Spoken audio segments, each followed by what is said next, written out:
저랑 연배가 비슷한 한 40대, 50대 되시는 분들에게서 종종 듣는 이야기이긴 하는데요. 저도 마찬가지예요. 만약에 제가 다시 10대로 돌아간다면, 제가 중학생으로 다시 제가 돌아갈 수만 있다면, 정말 공부를 열심히 할 것 같아요. 그리고 또 열심히 할 뿐만 아니라 공부를 정말 즐겁게 재밌게 할 수 있을 것 같아요. 성적도 얼마나 오르겠습니까? 모든 분들이 다 이제 이런 생각들을 하시겠지만, 저는 요즘에 그 생각을 왜 더 많이 하는가 하니까, 저는 요즘에 이 공부의 즐거움을 알기 시작했거든요. 이 공부가 얼마나 즐거운지, 그리고 뭐든지 찾아서 공부하고 또 책 구해서 읽고 또 새벽에 일어나가지고 그 말씀 공부를 혼자서 할 때면 그 지식을 알아가는 기쁨이 말로 다 못해요. 제가 저의 그 중고등학교 시절을 떠올리면 제일 아쉬운 게 뭐냐 하니까, 저는 공부의 즐거움을 배운 적이 없습니다. 그냥 해야 되니까 우격다짐으로 했지만요. 이런 면에서 생각을 해보면 저의 중고등학교 학교 선생님들을 생각하면 고마운 것들이 참 많은 분들이시지만, 한 가지 제가 진짜 섭섭해요. 중학교 1학년부터 고등학교 3학년 이르기까지 공부의 즐거움을 가르쳐 주신 분이 안 계세요. 공부 열심히 해야 좋은 대학 간다, 또 성적 나쁘면은 몽둥이로 두들겨 패고 이러는 선생님은 계셨지만, 이 공부를 왜 해야 되는지, 이 공부가 어떻게 하면 즐거워질 수 있는지, 이런 걸 가르쳐 주지 않으신 것이 참 마음이 좀 섭섭할 때가 있습니다. 지금도 간혹 그런 생각이 듭니다. 이 신앙생활도 좀 비슷한 거 아닌가 싶습니다. 그 주일학교 선생님들이 어릴 때부터 그 교회 빠지면 안 된다? 그 기도 시간에 눈 뜨면 안 돼? 눈 감아야 돼? 성경 외웠니? 이런 것들은 점검하고 또 강요하는 선생님들은 많았지만, 그 누구도 신앙생활의 즐거움을 가르쳐 주신 분은 안 계세요. 어떻게 해야 신앙생활이 즐겁고 행복한지 그런 건 가르쳐 주지 않으시고 강요만 있으니까, 어릴 때부터 이 교회는 하여튼 굉장히 좀 딱딱하고 지루하고 재미없고, 그럼에도 불구하고 가야만 하는 그 강제성을 띠고, 이렇게 제가 중고등부를 보내다 보니까 그게 이제 지금 와서는 너무 아쉬운 거예요. 저희가 지금 1년에 한 번 청년주일로 저희들이 드리는 거는 정말 우리 청년들에게 이 예배의 기쁨, 신앙생활의 기쁨을 좀 맛이라도 보여드리고 싶은 그런 마음에서 시작을 한 거거든요. 기왕에 우리가 지금 교회에 와서 예배를 드리고 있는데, 기왕에 나는 이력서에다가 크리스찬이다 이렇게 적을 수밖에 없는데, 그걸 너무 행복하게, 너무 기쁘게, 너무 즐겁게 그렇게 할 수만 있다면 이게 얼마나 좋겠냐는 거예요. 그래서 제가 이 청년주일 말씀을 준비하면서 이런저런 생각을 하다가 불쑥 떠오른 말씀이 바로 오늘 본문 20절입니다. 내 규례를 따르며 내 규례를 지켜 행하게 하리니 그들은 내 백성이 되고 나는 그들의 하나님이 되리라. 이게 하나님과의 그 관계 정립의 문제 아닙니까? 공부 잘 하려면 가장 기본적인 구구단부터 외워야 되는 것처럼, 진짜 건강한 신앙생활을 하려면 가장 기본적인 하나님과의 그 관계 정립, 하나님은 하나님 되시고 하나님 자리에 계시도록 해드리고, 피조물인 우리는 또 피조물의 자리에 잘 정립이 되도록 하는 거, 이거부터 해야지만 가능한 게 신앙생활의 즐거움이라는 겁니다. 오늘 본문 에스겔서도 다니엘서와 마찬가지로 지금 바벨론 포로로 끌려간 이스라엘 백성들을 대상으로 쓴 예언서가 그게 에스겔서거든요. 어쩌다가 그렇게 나라는 망하고 남의 나라에 그렇게 포로로 끌려가게 되었나? 가장 기본적인 이 원리를 깨뜨렸기 때문에 그런 거 아닙니까? 오늘 본문 에스겔 11장 그 앞에 나오는 내용들을 보면은 그 우상 숭배에 대해서 얼마나 장황하게 열거해 놓은지 모릅니다. 예를 들면 에스겔 8장 9절 10절을 보십시오. 또 내게 이르시되 들어가서 그들이 거기에서 행하는 가증하고 악한 일을 보라 하시기로 내가 들어가 보니 각양 곤충과 가증한 짐승과 이스라엘 족속의 모든 우상을 그 사방 벽에 그렸고, 이런 식으로 우상 숭배와 관련된 지적이 8장 내내 언급되는 것을 볼 수 있습니다. 뭘 의미합니까? 이스라엘 백성들이 바벨론의 포로로 끌려가게 된 치명적인 죄악이 우상 숭배라는 거예요. 그럼 이런 질문이 가능한 거 아닙니까? 이스라엘 백성들은 어쩌다가 그렇게 우상 숭배를 하게 됐나? 제가 이런 질문을 던져놓고 생각하다가 보니까 불쑥 떠오른 질문이 뭐냐 하면, 여러분 그 성경에 어떤 경우에라도 우상 숭배에 빠지지 않았던, 우상 숭배에 빠질 수 없었던 인물들이 또 있지 않습니까? 그럼 그들은 어떻게 했길래 전혀 우상 숭배와는 담쌓는, 우상 숭배하지 않는 그런 길을 걸어갔나? 그러니까 이런 질문이 떠오르는 겁니다. 절대로 우상 숭배에 빠지지 않았던 인물 중에 구약의 다윗이라는 인물 다 아시지 않습니까?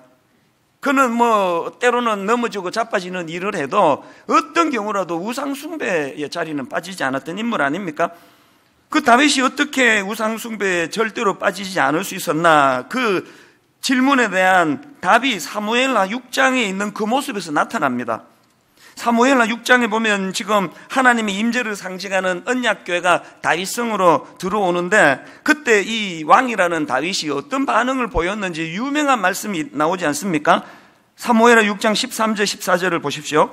여호와의 궤를 맨 사람들이 6걸음을 가매 다윗이 소와 살찐 송아지로 제사를 드리고 다윗이 여호와 앞에서 힘을 다하여 춤을 추는데, 그때 다윗이 에봇을 입었더라. 하나님의 임재의 상징인 언약궤가 들어오니까 다윗이 막 그 기쁨을 억누를 수가 없어가지고 막 왕의 체면에 다 집어던지고 막 바지가 흘러내리도록 그 춤을 춘 거 아닙니까? 사실 그때 절대 권력을 가졌던 왕이 그 백성들을 보는 데서 그렇게 그냥 바지가 흘러내리도록 내거는 그래 보니까 이때 춘 다윗의 춤이 이게 막춤이래요. 막춤. 요즘에 그 단풍놀이 갈 때 차 안에서 흔히 볼 수 있는 그 춤. 그 다윗이 이런 막춤을 추고 이러니까 그 안에 미갈이 비난을 하는 거예요. 그건 당연한 거 아닙니까? 어떻게 그 왕이 차통머리가 없이 백성들 앞에서 그렇게 짓을 하고 있느냐고 그렇게 비난을 하니까 그에 대한 그 다윗의 대답이 뭔지 아십니까? 6장 21절을 세 번 읽어 한번 보십시오. 다윗이 미갈에게 대답하였다. 그렇소. 내가 주님 앞에서 그렇게 춤을 추었소. 주님께서는 그때의 아버지와 그의 온 집안이 있는데도 그들을 마다하시고 나를 뽑으셔서 주님의 백성 이스라엘을 다스리도록 통치자로 세워주셨소. 그러니 나는 주님을 찬양할 수밖에 없어. 나는 언제나 주님 앞에서 기뻐하며 뛸 것이요. 그리고 그 다음 22절을 보십시오.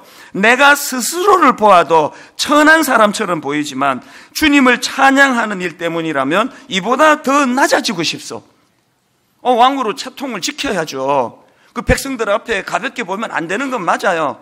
그런데 그렇게 채통을 지켜야 한다는 그 위신과 체면으로 억제할 수 없는 하나님의 하나님 되신과 또 피조물된 우리가 그분을 제대로 찬양할 때 마음에서 어떤 기쁨이 용솟음치는가를 알고 있는 다윗으로는 통제가 안 되는 거예요. 시편 16편 11절도 다윗이 썼는데 그의 고백을 들어보십시오. 주께서 생명의 길을 내게 보이시리니 주의 앞에는 충만한 기쁨이 있고 주의 오른쪽에는 영원한 즐거움이 있나이다. 우리도 이런 것 좀 누리면 얼마나 좋겠습니까? 회사에서 부장이라고 과장이라고 또 사장이라고 그 체면 때문에 그 누르는 게 많은 이 사회인데 주일날 주님 앞에 오면은 회장, 부장, 사장, 사원, 대리 이런 거 하나도 다 필요 없고 계급 다 떼내고 서로가 기뻐 춤을 추며 하나님을 찬양하고 가슴이 벅차오르는 감격을 누리는 이런 신앙생활이 이게 불가능한 겁니까? 제가 앞에서 말씀드렸잖아요. 6년을 내가 중고등학교 생활을 하는 동안에 어떤 선생님도 공부하는 즐거움을 가르쳐 주신 분이 없다고 그게 섭섭하다 그랬는데, 그래서 제가 지난 주간에 곰곰이 생각했습니다. 내가 다니던 학교 선생님들은 왜 학생들에게 공부의 즐거움을 안 가르쳐 주셨을까? 답이 금방 나오더라고요. 자기들도 모르는 거예요. 공부의 즐거움이 뭔지 모르고 우격다짐으로 공부해 왔는데 본인이 모르는 거 어떻게 전하냐고요. 오늘 청년주일로 왜 드리는지 아십니까? 왜 우리가 아이들에게 이 신앙생활의 기쁨과 즐거움을 왜 못 전하는지를 좀 자각하고 우리 청년들과 더불어서 막 오늘 예배의 기쁨을 한번 회복시켜 보자는 거예요. 막 바지가 흘러내릴 정도로 왕으로서의 체면 이런 거 다 잊어버릴 정도로 몰입해서 주님을 찬양할 때 엿새 동안의 상한 마음이 다 치료가 되고 회복이 되고 용기를 잃어버리고 입을 덮어 쓰고 있던 한 주간이었는데 나 월요일부터 다시 내가 이제 구식 힘을 좀 써야 되겠다. 우리 가정이 지금 어렵지만 회복이 가능해 보인다. 그렇게 매주마다 성령님이 용기를 주시고 회복을 주시는 그런 예배의 자리로 좀 나가보자는 거예요. 바울은 한술 더 떠는 분이에요. 빌립보서 2장 17절에 보니까 만일 너희 믿음의 재물과 섬김 위에 내가 나를 전제로 드릴지라도 이 더 좀 잘 실감나게 번역한 게 현대인의 성경인데요. 여러분의 믿음의 재물과 봉사 위에 내 생명의 피를 제사술처럼 따라 붓는다고 해도 나는 기뻐하고 여러분 모두가 함께 기뻐할 것입니다.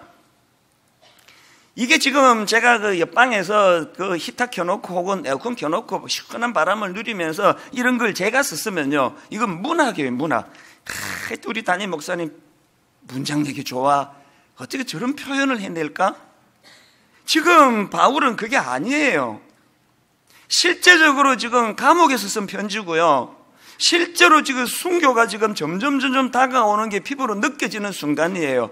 죽음의 그림자가 드리워지는 순간에서 여러분 이렇게 고백할 용기가 있겠습니까? 내 생명의 피를 제사술처럼 따라 붓는다고 해도 나는 기뻐하고 여러분 모두가 함께 기뻐할 것입니다. 오늘 청년주일날 우리가 함께 찬양하고 그 하나님의 심을 선포하고 우리는 피조물에 불과 아무리 잘나고 똑똑해도 우리는 피조물의 자리를 지켜야 한다는 것을 선포할 때에 그 하나님이 주시는 은혜가 우리 청년들에게 부어져서 용기가 생기고 죽음 앞에서도 바울처럼 그렇게 담대함으로 살아갈 수 있는 그런 담력이 생길 수 있기를 저는 바라는 것입니다. 이런 면에서 저는 오늘 그 즐거운 신앙 생활을 위해서 회복해야 할 것들, 오늘 설교 제목도 그런 맥락에서 정했지만요, 여러분 우리가 즐거운 신앙을 회복해야 되는데 그러려면은 우리가 회복해야 될 몇 가지가 있습니다. 그 중에 첫째가 뭐냐? 하나님을 향한 일편단심을 회복해야 돼. 일편단심. 19절에 첫 마디가 그거예요. 내가 그들에게 한 마음을 주고. 많은 그 주석가들이 여기서 말하는 한 마음이 뭔지를 해석을 했는데요, 진짜 다양한 해석이 있더라고요. 예를 들면 이런 거예요. 여기 나와 있는 한 마음은 지금 이스라엘 백성들이 남북으로 나뉘어져 있는데 이제 그들이 해방되고 통일이 돼가지고 흩어진 마음들이 하나가 되는 차원의 한 마음이다. 그렇게 해석하는 분들도 꽤 많았고요. 그런데 저는 여러 해석을 보면서 그 이한 두굿 교수라는 분의 분석을 보면서 이게 문맥적으로 이게 옳겠다는 생각을 했는데, 이분이 어떻게 주장하느냐?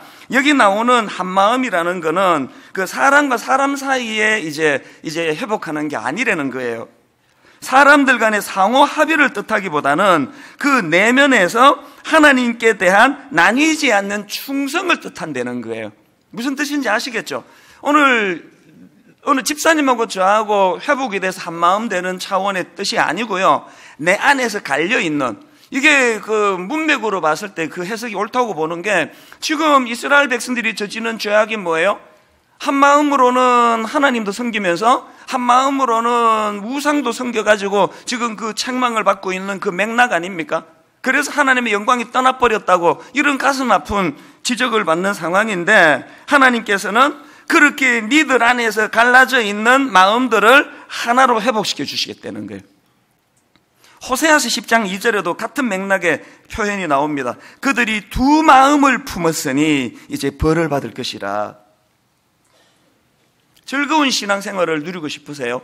다윗처럼, 또 바울처럼, 또 지금 우리가 살펴보고 있는 다니엘처럼 어떤 세상의 그 거대한 바벨론의 유혹에도 흔들리지 않는 그런 신앙생활을 영위하고 싶으시다면 하나님을 향한 일편단심, 세상을 향하여 그렇게 쾌락의 유혹 앞에 노출이 되어 있는 걸 방심하고 있는 그 마음을 단속을 잘 하셔서 하나님을 향한 일편단심의 마음이 회복되어야 될 줄로 믿습니다. 간혹 이제 외도하시는 남자분들을 만나보면 남자 대 남자로서 이렇게 대화를 해보면은요, 참 마음이 아파요. 자기는 비록 바람을 폈지만 난 내 아내를 사랑하지 않은 적이 한 번도 없었다. 난 지금 바람을 피우는 이 순간에도 내 아내를 난 정말 사랑한다. 그런 이야기를 하는 분이 가끔씩 계세요. 그 눈빛이 그게 절대로 거짓이 아니에요. 그 말을 다 믿어요. 진짜 이분이 아내를 사랑하시는구나. 그러나 제가 충고해 드리는 게 뭔지 아세요? 그 마음 알겠는데요, 진짜 가정을 회복하기 원하시면 일편단심, 나머지 여자들 다 끊으셔야 됩니다. 한 아내를 온 마음을 다해서 사랑할 때야만 그게 회복이 가능한 게 가정이라는 거예요. 그런가 하면은 두 번째로 우리가 즐거운 신앙생활을 회복해야 되는데, 그러기 위해서는 성령 충만의 회복이 필요합니다. 19절의 흐름을 한번 보십시오. 내가 그들에게 한 마음을 주고 그 다음에 그 속에 새 영을 주며. 하나님은 너무 잘 알고 계세요. 이스라엘 백성들이 아무리 자기들이 의지적으로 노력을 해도 그 우상들을 다 타파하고 오직 한 하나님만을 사랑하는 건 거의 불가능하다는 걸, 그 찬란한 세상의 그 문화 유혹 앞에서 그거 다 떨쳐내고 한 하나님만 일편단심으로 사랑하는 건 인간의 죄성으로는 불가능하다. 이걸 아시기 때문에 성령을 주시겠다는 거예요. 새 영을 주겠다.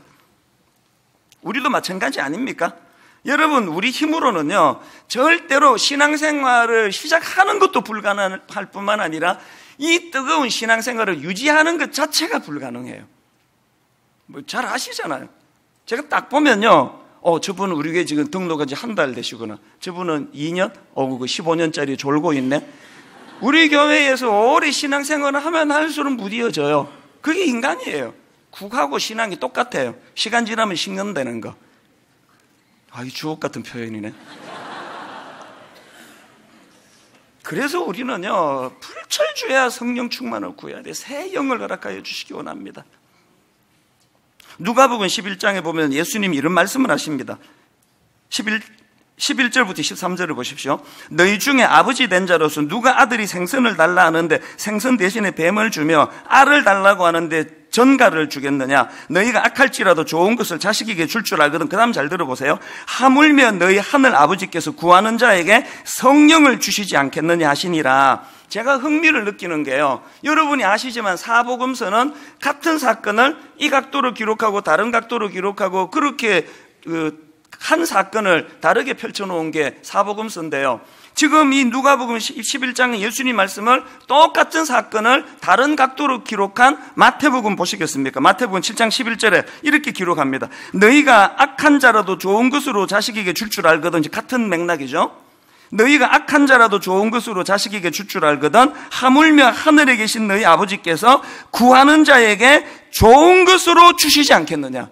마태복음에서 좋은 것으로 주시지 않겠느냐를 더 구체적으로 누가복음에서는 성령을 주시지 않겠느냐예요. 하나님의 시각으로는 우리가 아플 때 병을 고쳐주시는 선물도 귀하고, 경제적으로 어려울 때 물질로 은혜를 주시는 그 선물도 귀하고, 머리 나쁜 아들이 머리 좋아져 좋은 대학 가는 선물도 필요하고, 각양 여러 가지 좋은 것을 주실 수 있지만 하나님의 시각으로 그 좋은 것 중에 가장 좋은 선물은 성령이라. 성령의 충만하심, 이게 니들에게 가장 좋은 선물이다. 이걸 지금 마태복음이 강조하고 있는 거거든요. 성적인 죄를 지었던 다윗이 하나님 앞에 구하는데 뭘 구하는가 보세요. 시편 51편 11절입니다. 나를 주 앞에서 쫓아내시 마시며 뭘 구합니까? 주의 성령을 내게서 거두지 마소서. 왜 이걸 이렇게 애타게 구하느냐? 그 다음 12절. 주의 구원의 즐거움을 내게 회복시켜 주시고. 왕이고 뭐고 산의 진미를 먹고 자시고 내가 지금 마음이 불안해 죽겠는데 그게 무슨 소용이에요? 왕의 자리가 무슨 소용이에요? 저는 항상 그런 생각을 해요. 분당 우리 교회가 과장된 소문 많이 나가고 내가 분당 우리 교회 단임 목사라는 자리를 차지하고 있으면 무슨 소용이에요? 내가 지금 행복하지 않다면, 내가 맨날 불안하고 두려워 죽을 것 같으면 이까지 자리가 무슨 소용이에요? 내가 행복하고 나서 뭐 이 자리가 행복하고 나부터 행복하고 뭐 청년들이 뭐 행복하고 그래야지 뭐 나부터 지금 불안해 죽겠는데 뭐 내 청년들을 어떻게 신경 씁니까? 다윗이 그 얘기예요. 죄 짓고 났더니 뭐 그것 때문에 쫓아내는 사람도 없고 왕자리 여전히 차지하고 있지만 뭐 마음이 불안하니까 주의 구원의 즐거움을 회복시켜 달라는데 그 주 구원의 즐거움을 회복시켜 달라고 하면서 그 앞에서 구하는 게 성령님을 구하, 주의 성령을 내게서 거두지 마소서. 여러분, 그 성령 충만한 우리나라에서는 이게 너무 왜곡이 되어 있습니다. 성령 충만하면 방언을 한대, 방언을. 성령 충만하면 통변을 한대, 세상에. 성령 충만하면 병이 떠나간대, 병 고치는 능력이 생긴대. 이래갖고 성령 충만을 구하면 그 바보예요, 바보. 진짜 바보예요. 성령님은 그런 어떤 기능 때문에 구하는 게 아니에요. 그분이 내 안에 충만하게 임하시면요, 아까 말씀드렸죠? 샬롬, 평안이 찾아와요. 마음의 기쁨이 회복이 돼요. 그리고 무엇보다도 내가 하나님과의 바른 관계를 정립할 수 있도록 그 길을 도와주시는 분이 성령님이세요. 저는 결혼하기 전에 진짜 두려웠습니다. 총각 때 내가 나를 너무 잘 아는데 막 얼마나 저는 일편단심하고 거리가 먼 남자예요.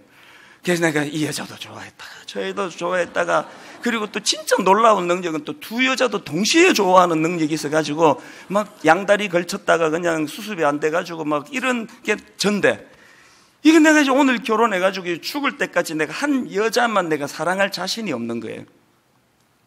저희 집사람이 지금 여기 없기 때문에 자신있게 지른 걸 오픈하는 거거든요. 이 결혼을 딱 해가지고 한 몇 달 막 너무 좋다가 이제 또 막 그것도 뭐 어느 여자가 좋아지고 이러면 이거 어떡하지? 아니, 근데 실제로 그게 걱정이 된 게 사실이에요. 그런데 여러분, 게다가 또 이 목회를 하면은 뭐 교회에 뭐 여성이 뭐 얼마나 많습니까? 요즘은 막 하여튼 막 어디 가도 아는 여자분들이 너무 많아요. 비행기를 타도 이찬수 목사님, 또 뭐 기차를 타도 목사님, 뭐 LA 가도 뭐 목사님, 주로 이제 또 다 연세가 드신 여자들이라서 뭐 그렇게 유혹은 안 되는데 세상에 막 저를 에워싸고 있는 게 여성 아닙니까? 그런데 여러분, 놀랍게도 결혼하고 30년 가까이 될 동안에 기적이 일어났습니다. 결혼하고 지금까지 저는 제 아내 말고 어떤 여자에게라도 잠깐이라도 마음 준 적이 없어요. 이 기적이에요, 기적. 여러분이 날 몰라서 그러는데 이게 기적이에요. 있을 수 없는 일이에요. 어떻게 이런 일이 가능했다고요? 가장 좋은 선물, 성령님이 계세요. 성령님이 저 안에 계시기 때문에요, 막 이 여자도 예쁘고 저 여자도 예쁘고 그러면 이거 뭐 참느라고 인생이 얼마나 힘들겠습니까? 너무너무 아름다운 모습을 하고 제게 다가온다 하더라도요, 저는 그런 여자들이 뱀처럼 보여요. 진짜 그렇습니다. 가끔씩 정신 나간 여자들이 있거든요. 이거 뭐 대놓고 뭐 이거 나를 뭐 목사로 하나 무슨 뭐 삐끼로 하나, 그런 여자들이 가끔씩 있지만요, 막 뱀처럼 보여요. 너무 무서워요. 겉은 너무너무 예쁘게 치장을 했지만 나 죽이려고 온 다윗 앞에 선 골리앗 같이 보여요. 그건 자력으로 되는 게 아니에요. 성령님이 영안을 열어주시기 때문이에요. 여러분, 성령님을 구하셔야 돼요.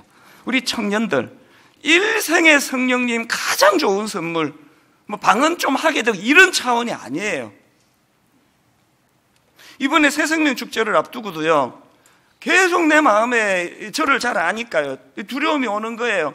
하나님, 지금 우리 교회가 세상에 뭐 얼마나 많은 우리 성도님들이 눈물로 그냥 남편을 모시고 오고 친정 부모님 모시고 오고 그렇게 새생명 축제를 기대를 하고 모시고 오는데, 아버지, 제가 무슨 재주로 제가 그들에게 예수 믿게 할 수 있는 말씀을 전하겠습니까? 그래서 제가 새생명 축제를 앞두고 계속 구했던 게, 그래서 이 찬양은요 아예 파란 글씨로 해놓고 그 원고에다가 써놨습니다. 주님의 성령 지금 이곳에 임하소서.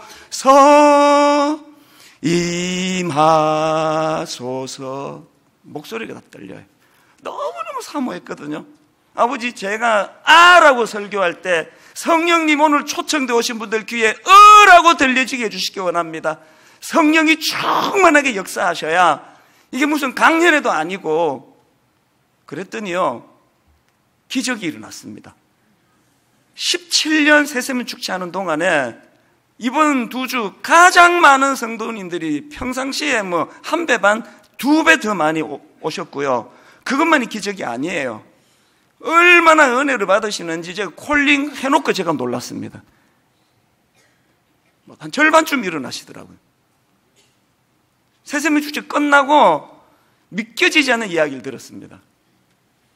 어떤 분은요, 그 초청돼 오셨는데 너무 많이 울어가지고 울다가 렌즈가 빠져버렸대요.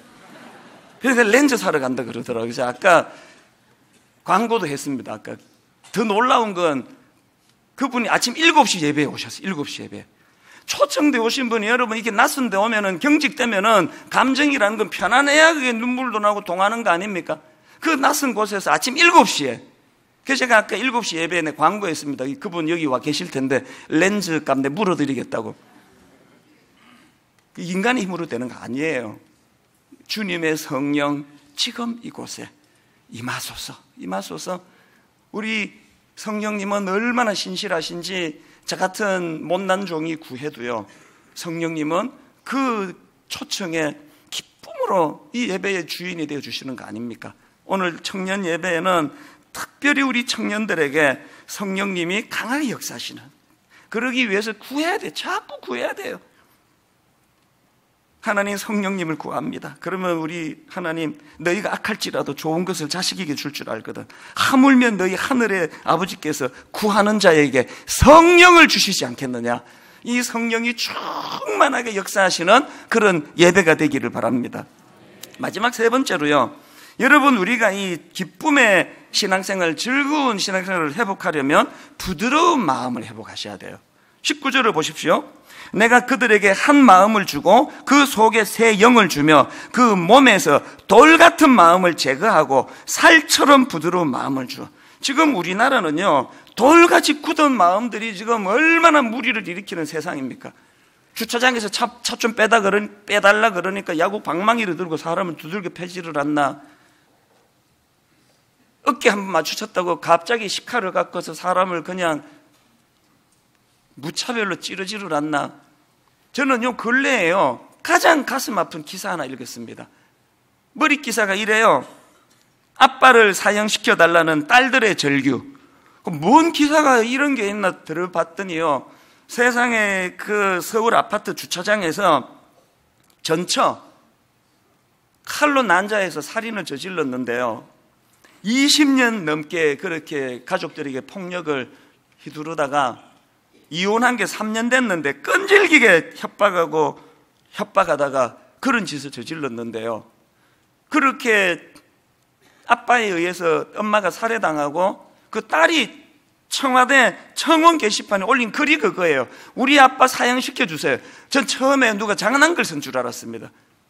그랬는데 진짜 마음이 아팠던 게요, 그 세 딸이 충동으로 쓴 것도 아니래요. 의논하고 마지가 그 대표로 썼대요. 24살 된 그 딸아이가 우리 아빠 사형시켜 주세요.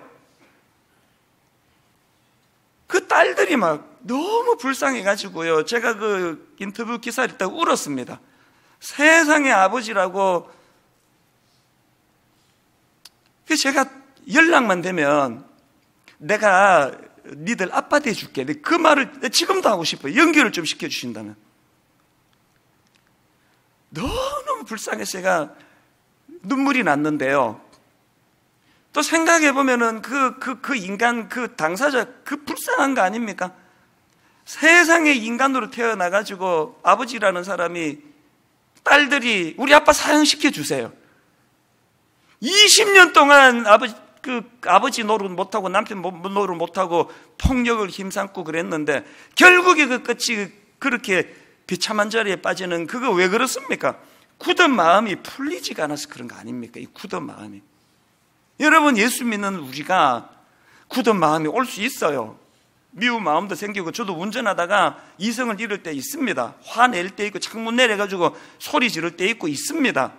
저도 굳은 마음 생깁니다. 누가 미워질 때가 있습니다.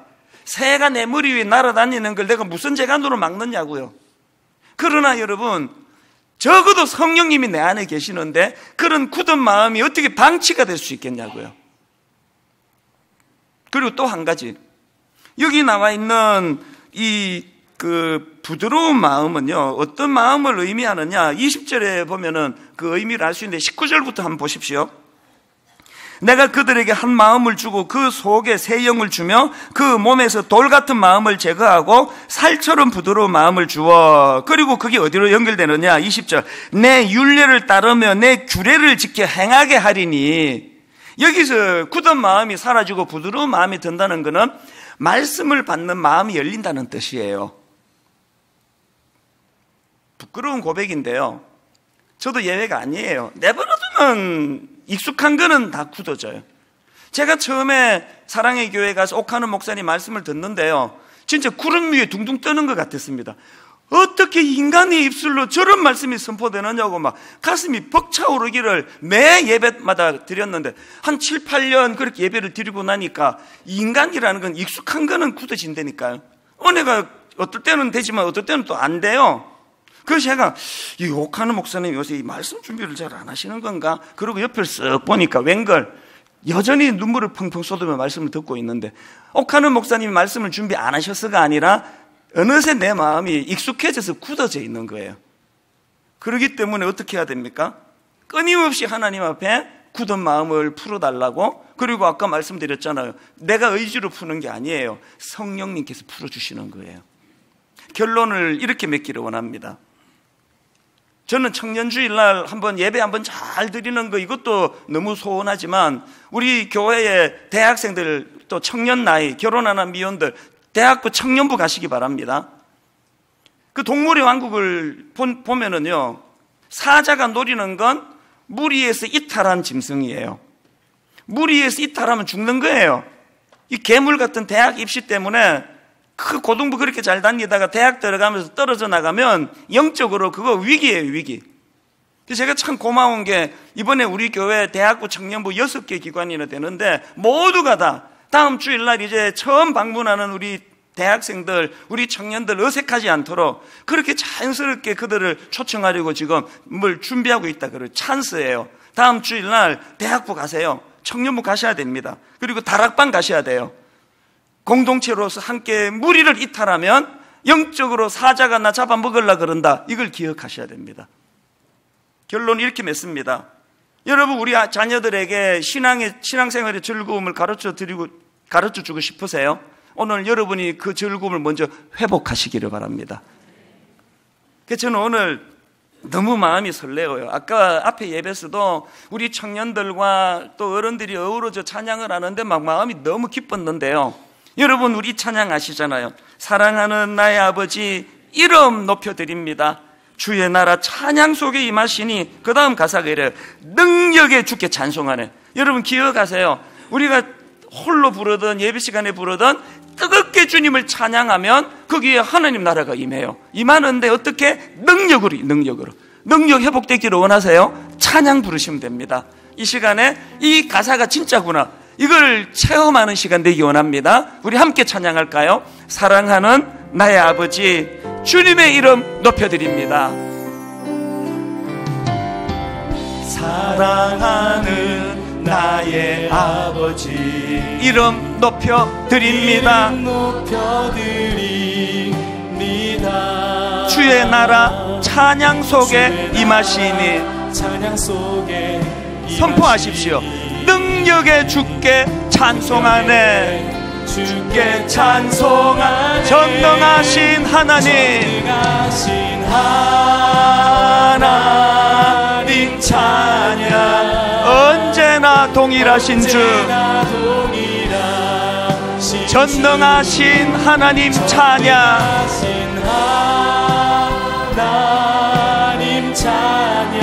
영원히 다스리네.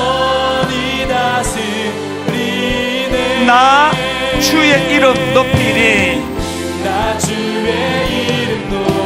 의지적으로 선포합니다. 나 주의 이름 높이리. 어떻게 해요? 하늘 높이 올린 깃발처럼,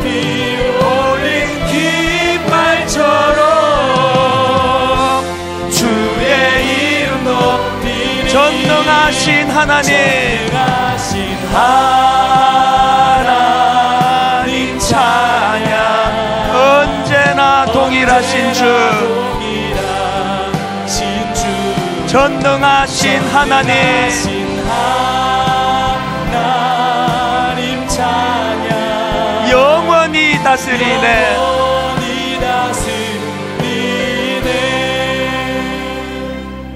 저는 오늘 이 시간에 우리 청년들, 대학생들 다 단으로 초청하기 원합니다. 다 단으로 초청해서 우리가 함께 기성세대와 젊은 세대가 어우러 주님을 찬양하고, 기성세대와 젊은 세대가 한마음이 되어 하나님 앞에 이 나라와 민족을 위하여 기도하고, 또 가정회복을 꿈꾸며 기도할 때 성령님이 어떻게 역사하시는가를 오늘 이 자리에서 경험하고 또 목도하는 그런 예배가 되기를 간절히 바랍니다.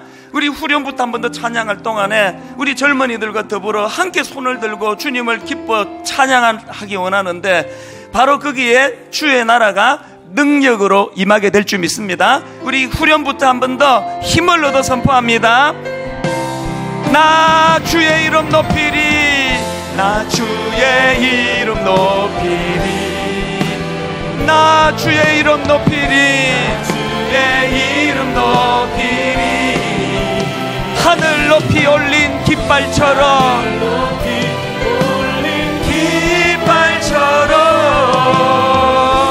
주의 이름 높이. 전능하신 하나님, 하나님 찬양. 언제나 동일하신 주, 동일하신 주, 전능하신 하나님 찬양. 영원히 다스리네. 나 주의 이름 높이리, 나 주의 이름 높이리, 나 주의 이름 높이리. 이 모습을 상상해 보세요. 하늘 높이 올린 깃발처럼, 주의 이름 높이리. 전능하신 하나님, 전능하신 하나님 찬양.